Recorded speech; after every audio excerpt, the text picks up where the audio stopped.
Hello everyone, welcome back to the workshop. I'm stood in the doorway, so it probably looks as though I've got a halo. I haven't, unfortunately. Right, in this video we're going to have a look at Peter's B175 and get it back on its wheels. The sun is shining, it's very, very warm in here, although we have just a little bit of a rain shower. Very warm in the workshop. I've got a bit of a dab on. As you can see, I've had my hair cut. I'm on a diet. Look at this, look at all the weight I've lost. Yeah, if only. But we're going to crack on and get the wheels on Peter's bike. So I'm going to waffle enough in the video, I'm sure, so I won't do too much now. Let's get straight into it and do some work.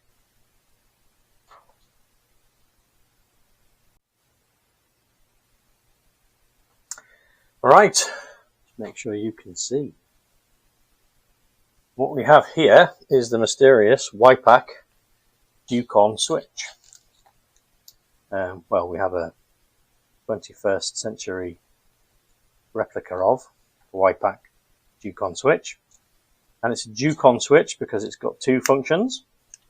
It's got high and low beam, and it's got a horn push. And if it had the addition of a pass switch here, a button, usually a red button, you push to flash your headlamps when you want to pass somebody on a 175 Bantam.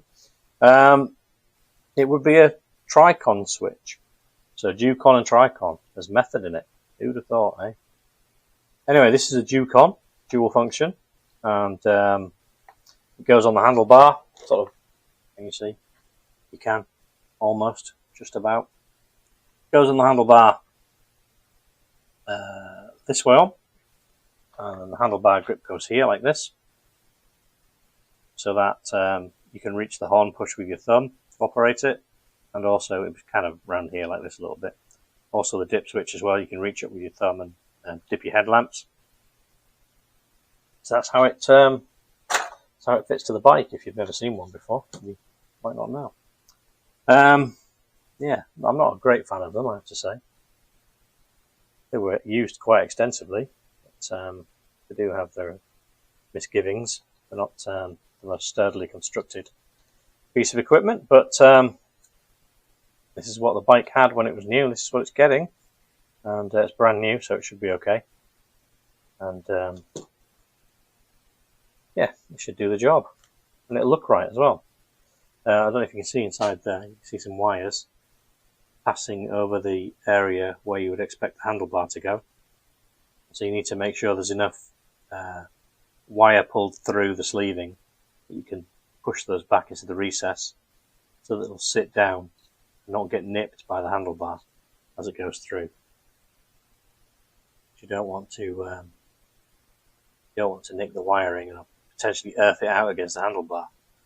That would be rather a bad day out, wouldn't it? But we're going to test the functions and run through the wires. So you've got 4 wires.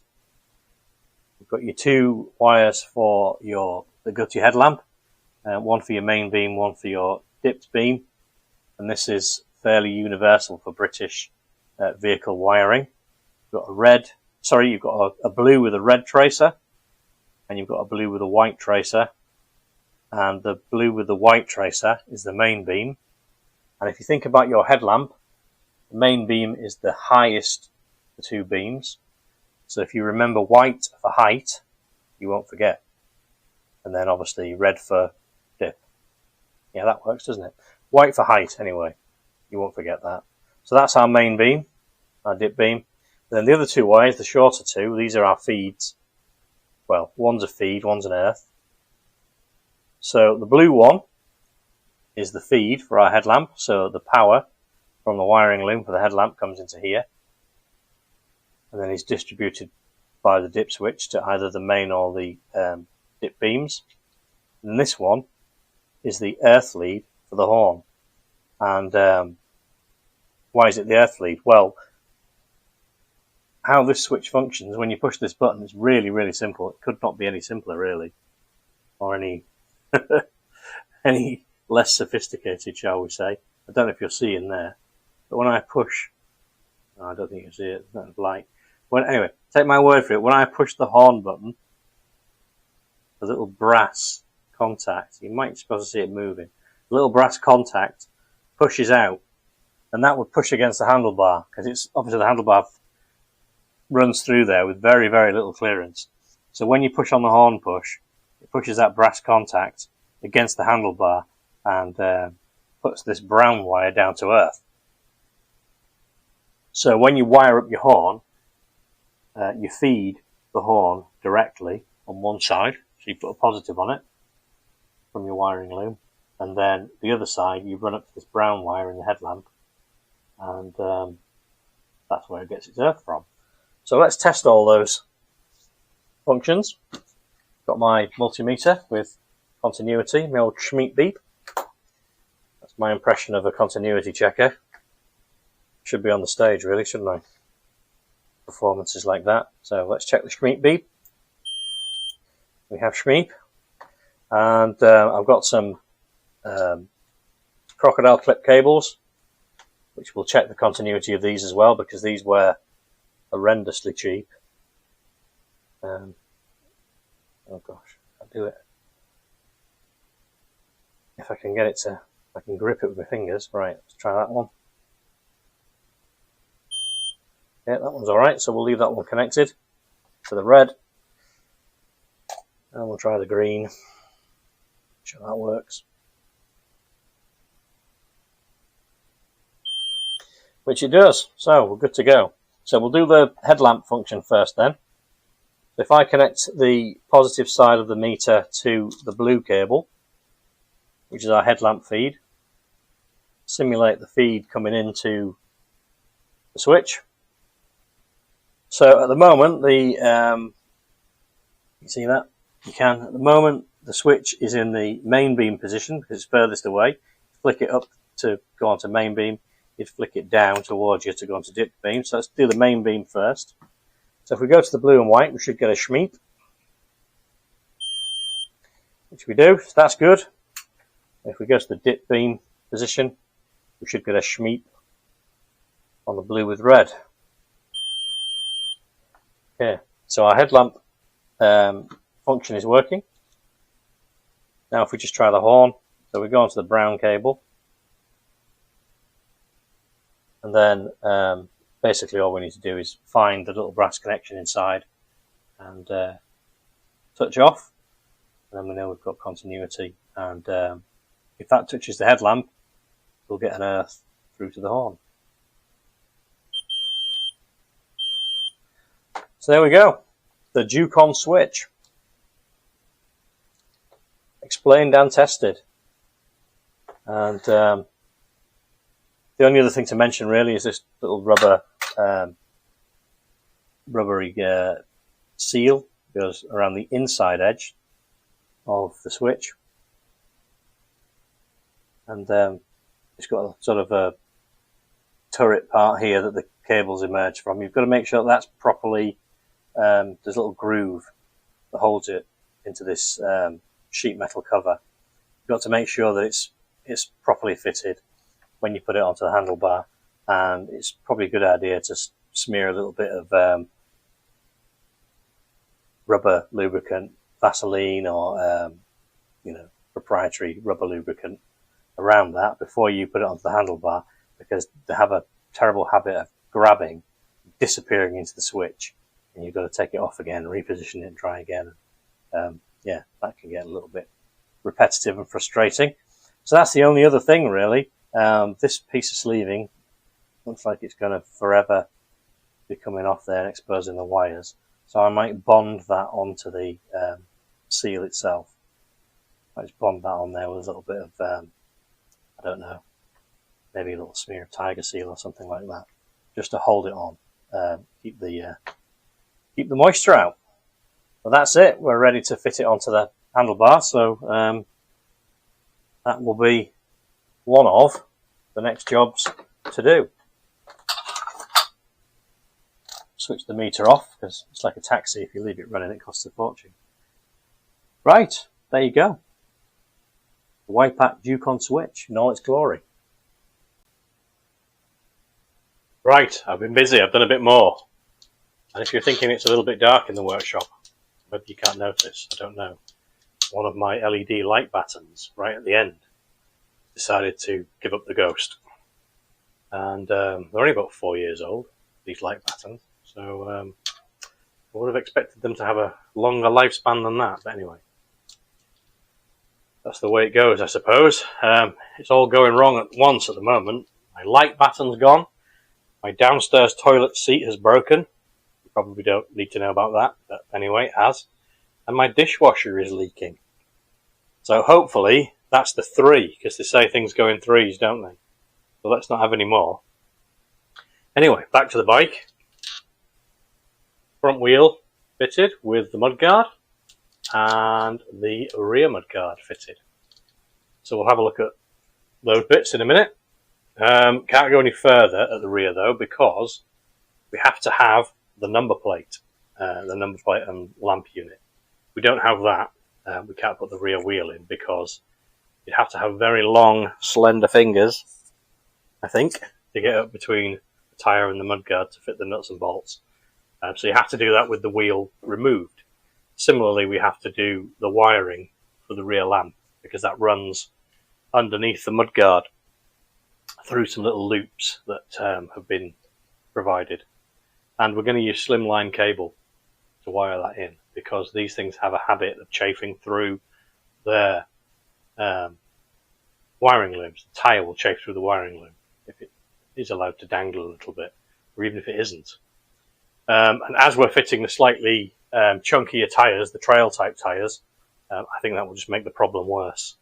And yeah, this bike's no exception. When I took the wiring out of the mudguard, it was chafed. So not all the way through, but it certainly wasn't long for this world. So hopefully we can prevent that from happening by using a slightly slimmer cable, which will be perfectly adequate for the rear light, particularly as we'll probably use an LED bulb at the rear.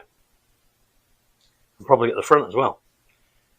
Right, there's something I'd like to show you on the front wheel, down here, that I've had to do to make it work. And it involves, I just mentioned, the slightly chunkier tyres. It involved slightly chunkier tyres. So hopefully you won't get seasick while I move the camera. Otherwise I'll never get my generous person past the tripod. There we go, give you a slightly better view. I will shuffle past. And as you can see, the wheel spins nice and freely. You can hear a slight kind of catching sound. That's the little bobbles on the new tyres, the moulding bobbles. But when I first fitted the tyre, it was chafing against a mudguard. So I just had to go around with a, similar to the way that your custom car builders flare out their wheel arches, I just had to go around with a piece of round bar stock and just relieve out the mudguard. It needed a little bit more, I think, to make it perfect. But certainly good enough. But yeah, these tyres, this tyre choice that we've gone for, the off-road pattern, is, I think, just slightly bulkier than the original ribbed tyre at the front and the block tyre at the rear. But there'll be plenty of clearance at the rear. The mudguard, mudguard is quite high on a Bantam, but at the front we were just a little bit tight. But no more. We're all right now. So I think the next thing to do is connect up the front brake cable. That's an easy job that we can do with it standing on the bench. And it's another little job out of the way, isn't it? Get that done. And then maybe do the Ducon switch on the handlebar. I'm pointing at the handlebar and you're looking at the tyre. Sorry. 1 second. There you go. So yeah, front brake and Ducon switch and probably the handlebar grips, and then we'll really start looking like a motorbike, won't we? Then, I think that's us really. We've just got to wait for the number plate to turn up, get that fitted, get the rear wheel in, get it off the stand. Well, we'll have to get it off the stand to get the rear wheel in, but you know where I'm going with this. Get it on its wheels and connect up the rear brake. Yeah, so stop talking, start doing. Right, I imagine I'm going to get in the way quite a lot in this next shot, but we'll do what we can. We've got a new brake cable. Doherty. Been on the go for quite some time. Made in England, and it says, "Thank you for supporting British industry." You are welcome. I'm proud to do it. So the first thing we need to do, make sure we've got the right one, I suppose.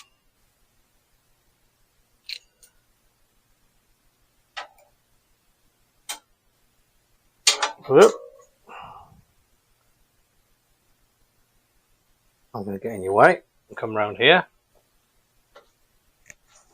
The first thing we need to do is make sure that it will screw into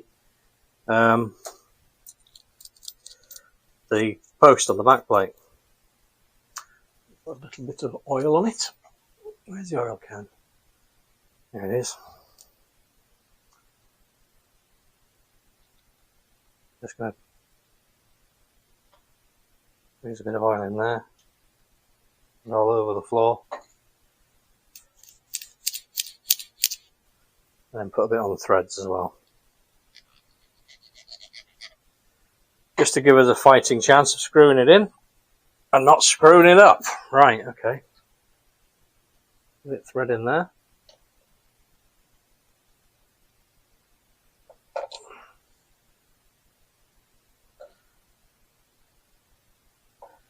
Appears to be starting.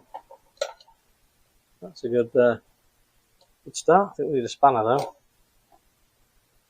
I'll tell you what I'll do. I'll get that screwed all the way down and I'll bring you back. Otherwise you're going to be watching me faff. Just for a change. Right, we're here at the business end of the front brake. And I've just been fitting the cable. So we've got the adjuster screwed all the way into the post on the front brake back plate, and that's lovely and free. This was completely seized originally. I had to heat it up quite a lot to get the original adjuster out, but it's nice and free now and it's greased, so hopefully it won't seize again.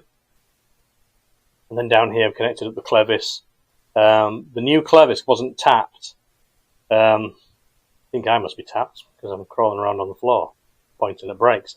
But anyway, it wasn't tapped. The hole was the right size to tap it, but I didn't have a thread in it. So quarter BSF is the thread for the clevis pin, and then on the back we've got a little check nut just to stop it from unwinding. And I've cleaned all the threads up where it protrudes from the clevis, and with acetone, and I've Loctited the check nut because you don't want that feeling of your brakes coming apart when you try to use them. So yeah, that would be a rather suboptimal experience. So that's all nicely secure. So we need to go up the other end now and connect it up to the handlebar. Let's go and do that. And I can get off the floor. Okay, we are at a sensible height now, and cable is routed via the little cable clip that's bolted through the lower yoke pinch bolt. It just holds the cable against the fork leg there, so it doesn't, well, make sure it doesn't end up in the steering lock and get mangled. But there's not enough of it really to go all the way over there. But already, sense of foreboding, because if I just pull the brake arm up, that is the brake just starting to bite, just coming on. And if I put if you put it in the right way around, you Burke, if I put the cable in, like that, put that in there, pull the brake lever, so that is holding the brake, lever against the bar, brake is just below where it would start to come on.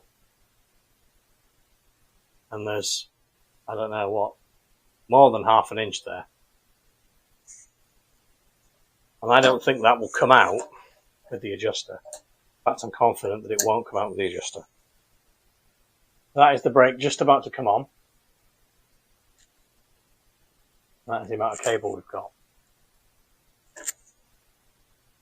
So that's an issue, because have I made a mistake in buying standard brake linings? because when I examined the brake drums, I was pretty sure that they were, you know, standard size or not far from it. I can't remember the numbers now, but I was fairly sure that they were both, I measured them front and back and they were both the same.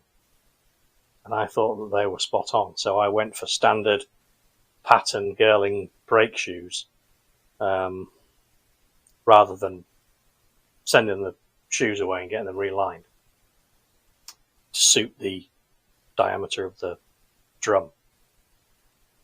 Was that a mistake? Something for me to ponder. Or is the cable wrong? I might have to take the cable off again and measure it. But it's difficult because there's so many different specs for different bikes.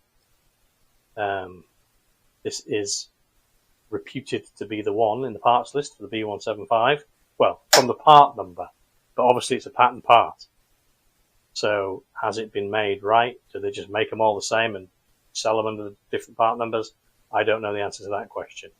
Will we have to knock the nipple off, take some inner cable out, re-bird cage it and solder a new nipple back on? Which is doable, but I'm not sure that's the right, that is the answer. If the answer is the brake shoes, there's too much movement in the brake at the bottom here, the correct answer is not to take it out of the cable because that's bodging really. I don't want to modify a cable to make up for a problem in the brakes, if you know what I mean. I'd rather get the brakes right and then the cable fits and everything's good. So I'm going to have a think about that because I'm not sure quite where the problem lies. I'm probably going to have to do some dismantling and have a bit more of a test and measure. And it may well be that I've made an oversight, but we'll see. We'll get to the bottom of it anyway. I'll stop waffling on about it now and we'll do something else. But yeah, doesn't bode well, does it? In other news, I've ordered a new rear number plate holder lamp bracket thingy. I say new, it is brand new, powder coated or enameled black. And the reason is we tried to find a patternated one, one that would suit the aesthetic of the bike, but we couldn't find one that was in good enough condition. People were selling stuff that were literally worse than what we had fitted to this bike originally, for more money than a new one. So, yeah. I mean, I'm talking with holes in. So, just as bad, if not worse, than the one we took off. So, yeah, we're not going to do that. We're going to put a brand new one on and just live with it, that it's a new part. But at least, it's not going to disintegrate. Right. Onwards and upwards. Right, so I've done a bit more investigation, and to try and cut the story down a little bit, I did a bit of engineering by comparison on the D7. I disconnected the cables on both bikes. I looked at the position of the operating arms on the brake drums, and they were about the same. I checked how much movement on the operating arm was required to bring the shoes just into contact with the drums, and it was about the same. And the D7's had its brakes relined to suit the drums on that bike. So I know they're good because I had them relined myself. And it stops on a tanner for a Bantam. The brakes aren't bad. The adjusting thimble on the Bantam, when it's got a good brake lever, is about halfway. Look at it on this bike. It's almost out the top of the post. There's a couple of threads at the most. And the brakes are just about working. And obviously that's unacceptable. You couldn't ride like that with 2 threads. You'd be into the back of a post office van before you knew it when that thing pulled out. But that leads me to believe that the cable, the inner, needs to be shorter. So that's something we can fix. It'll probably be on the next video. And being a brake cable, obviously, it's not just a little choke cable or a throttle cable. We're going to have to make a really good job of it, clean it, bird cage it properly, and solder it. So that's a job for the next video, because the scope of this video is to get the wheels on. We haven't got the back wheel on yet. But it was just a bit of an integrity piece, really, because it might have been my fault. I might have miscalculated the drums. And we might have had to have got them relined, which, had that been the case, that would have been on me and I would have got that done off my own back. But I don't think we need to take the wheel and the brake apart again. I think we just need to sort the cable out. Now, you could argue I could get another cable, but the thing with these BSA cables is there's that many different part numbers. This part number that's on the box, in fact, is the right part number from the parts list. But as you can see, we've got a problem. So I think we just need to sort it out ourselves and get it working and get it put right. So that's, as I say, probably a job for next time, but at least we know where we are, and rather than just go down the route of blaming the parts. I mean, I do moan about pattern parts, don't get me wrong, but had it been my fault, it would have been unjustified. But at least we know which direction we're heading in, so that's good news. Okay, more progress, which is always good, isn't it?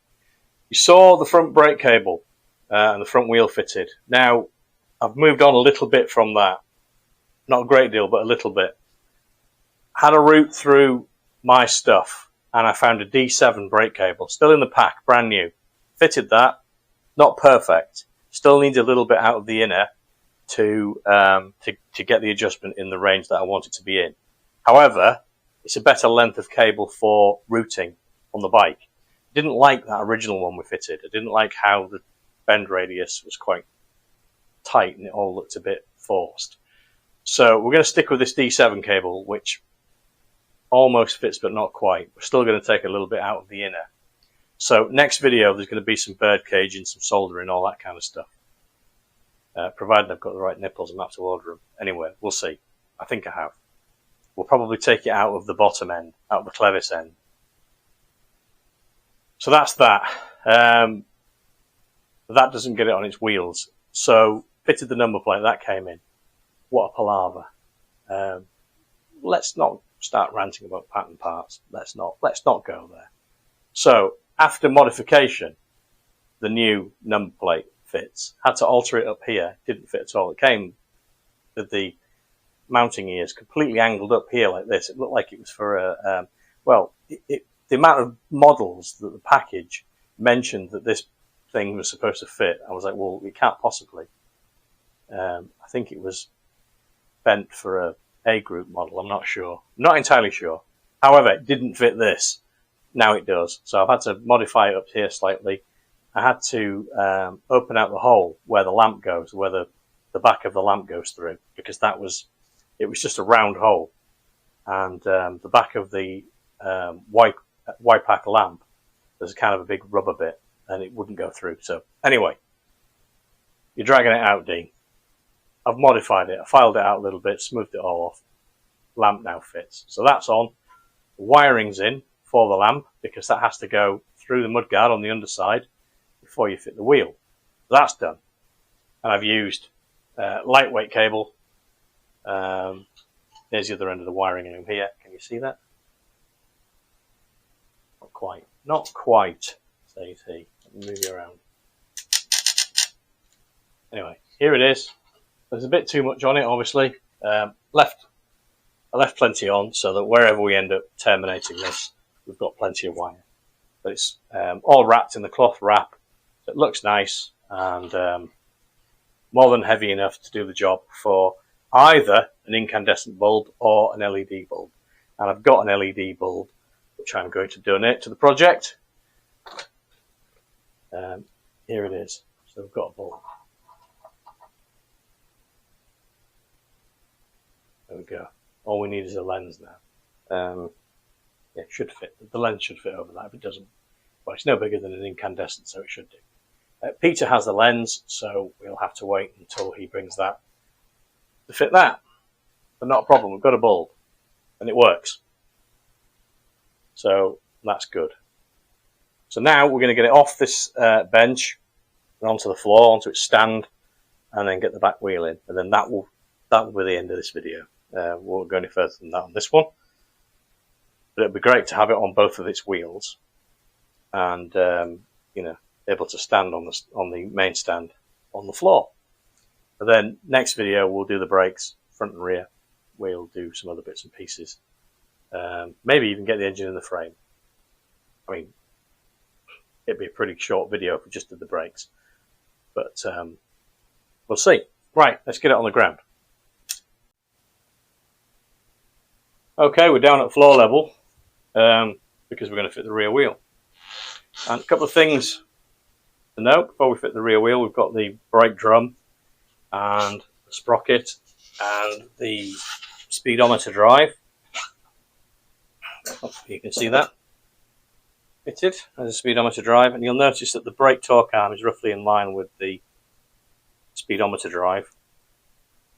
That's the orientation you kind of want. So you can, when you're tightening up these nuts one against the other, there's a washer behind this one. There isn't a washer on the other side. When you're tightening them up, you just kind of adjust the brake drum before it nips up. Get it roughly in line. Aesthetically pleasing. That also means that your speedo cable isn't pointing out at an awkward angle. Another thing to think about when you're assembling the wheel is the sprocket mounting bolts.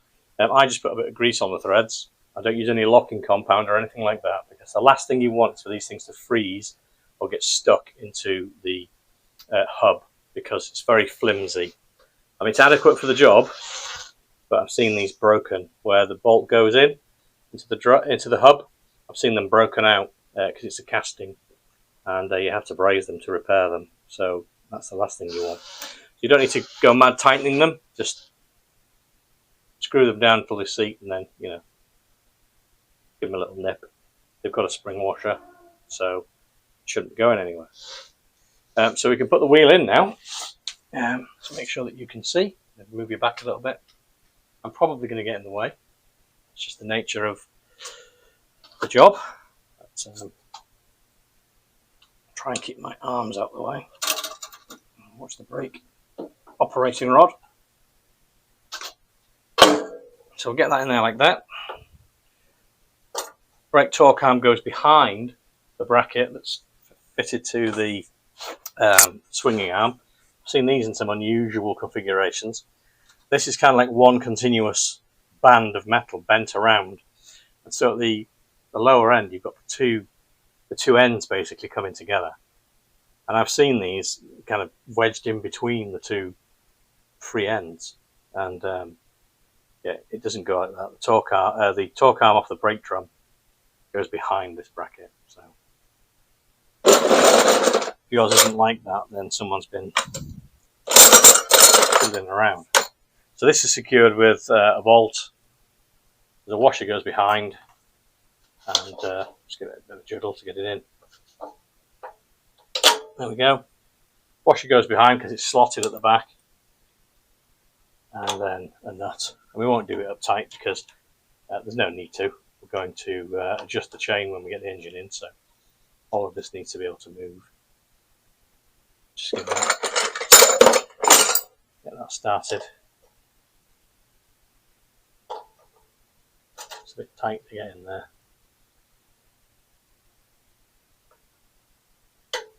There we go. Just get on the back of it.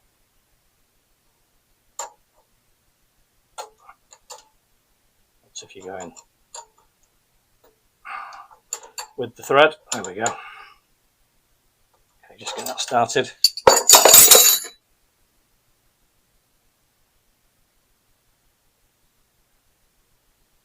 So that's that in the right position. We won't bother with the brake just yet. The next thing to go on is our chain adjuster. So we've got the actual adjuster itself with the raised portion that engages with the fork in the swinging arm. We've got the adjuster plate itself, and we've got a nut. Now, there used to be lock nuts on these, but yeah, they don't supply them as lock nuts anymore. But I've actually got plenty of these nuts, so we can always put two on if need be. I've only got one on my D7, it's never come undone. But I'll probably lock them, you know, double lock them on this bike. Anyway, that was a long-winded explanation, wasn't it? So I'm just going to find a spanner to do it up first. That's what I'm going to do. Bear with me.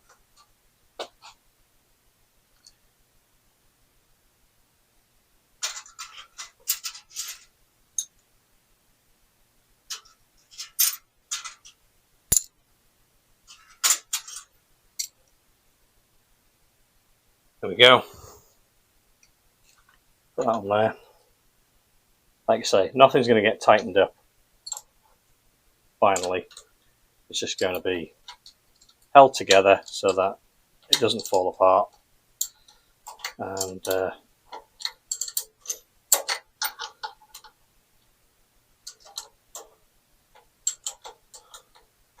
everything stays in one place. The thread's a bit tight, but I should put some grease on it, but we can do that. Yeah, I think there was just a slightly rough patch at the very beginning of that thread. They were quite rusty, these things, when they came off, so.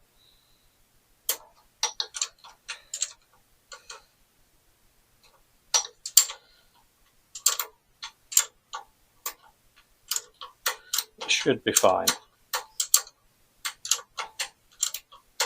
Like I say, just enough so that it doesn't move. I'm not entirely sure where the wheel needs to be just yet, so we can worry about that in a minute. Right.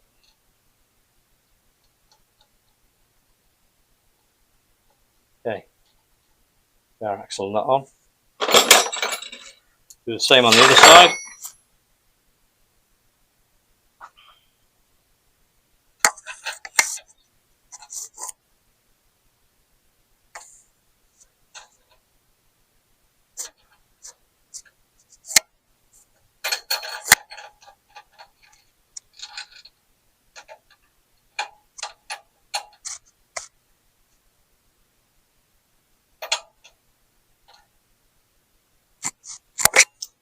Right, I'll just get those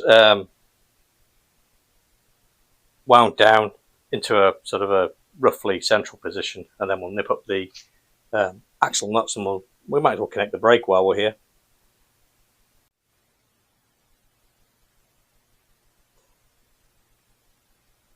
Okay, we're just going to tighten up this brake adjuster.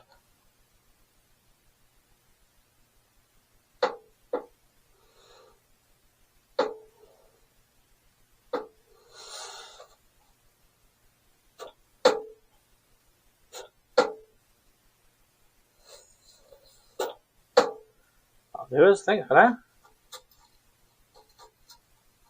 Obviously this will all get greased up.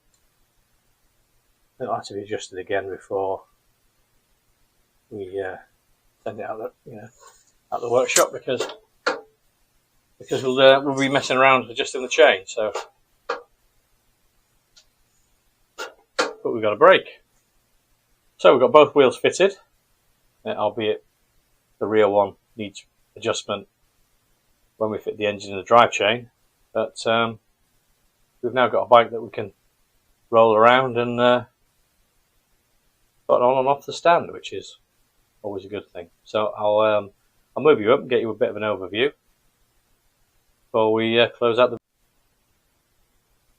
Right, here we are, sitting for the first time on, well, certainly the cycle part of a motorcycle.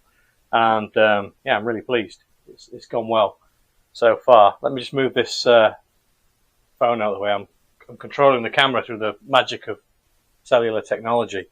But here we are. It rolls. It's got a front brake, albeit it needs to be better, but we're going to sort that out. But it works at least. We've got front suspension. Needs a bit of oil in it, but it works. And we've got rear suspension, courtesy of Peter's new Hagon suspension units. And also, we got a rear brake. So there you go. That's this video done. This is the progress that I wanted to make, and we've got here finally. So the good news is I can wheel it around now, move it out of the way to do other things in the workshop. The next video on this bike will be fitting the engine. That's the next step, is to get the engine in the frame. And we'll have to have a look at the exhaust as well. I've never looked at it. Peter gave me the exhaust. It's not in bad condition considering where it's been. It needs a really good clean up. There's some rust on it, obviously, but yeah, I think it'll clean up. There's a bit of a rattle inside, so we need to see if we can get in there and do something about that. But yeah, that's another story. But get the engine in the frame and get the chain fitted, all that, get everything adjusted up. Do that cable on the front, that needs to be done. Then we can think about doing the wiring. So fair bit to do, but certainly we've turned the corner, I think. So we'll leave it there. Thanks very much indeed for watching. I really do appreciate it. Thanks to all my subscribers, new and old. There's quite a few new subscribers come along, so you're very welcome. Welcome aboard. And those of you who've been with me for a while, thanks for sticking with me. If you're not subscribed, this is the kind of thing we do. So yeah, if you like it, then please do consider hitting the button, subscribing, ringing the bell, all that good stuff. And don't forget leaving a like, because that tells YouTube that you know, we're worth bothering with, really. So if you could do that, I'd be very grateful. Right, until the next one then, mind how you go, and I'll see you soon. Right, I'll just reach over here, switch you off. Bye for now.